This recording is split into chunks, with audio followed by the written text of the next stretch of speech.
हम मीनू झा प्रणाम करै छी समस्त मिथिलावासी के। आइ हम होली पर में एकटा भगवती गीत गाबऽ जा रहल छी। एहि गीत के रचनाकार आदरणीय श्री मणिकांत झा जी छथिन और एहिमे संग दऽ रहल श्रीमती ललिता झा। धन्यवाद। जय मिथिला, जय मैथिली। भवानी सिंह सवारी करथि दैत्यक नाश। भवानी सिंह सवारी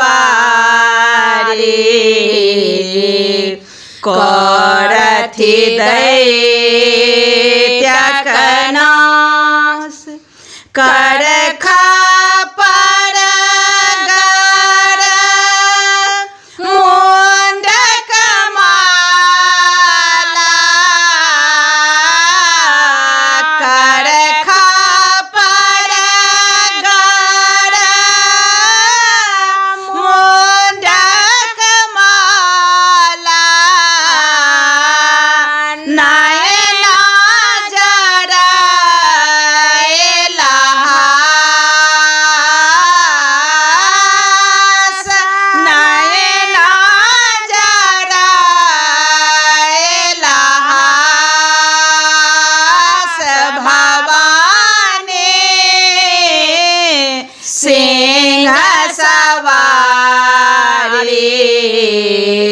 करथि दैत्यक नाश।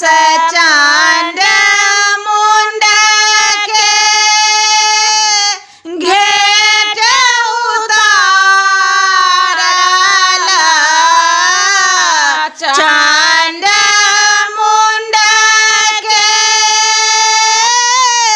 घेट उतारल। यमपुर भेल वास। यमपुर भेल वास।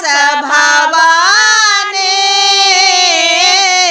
सिंह सवारी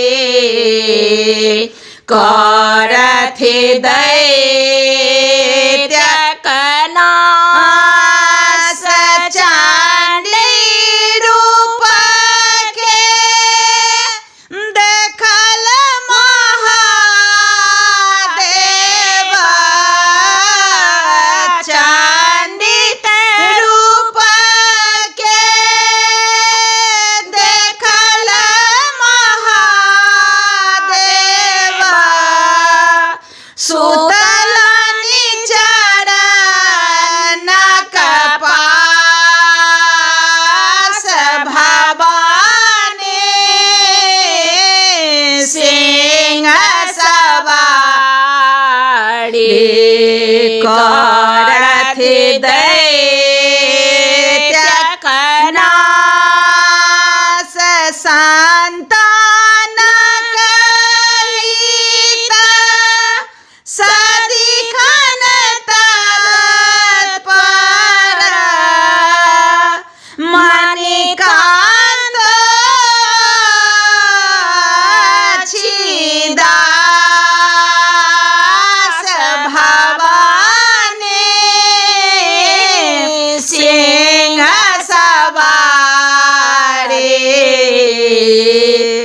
करथि दैत्यक नाश। करथि दैत्यक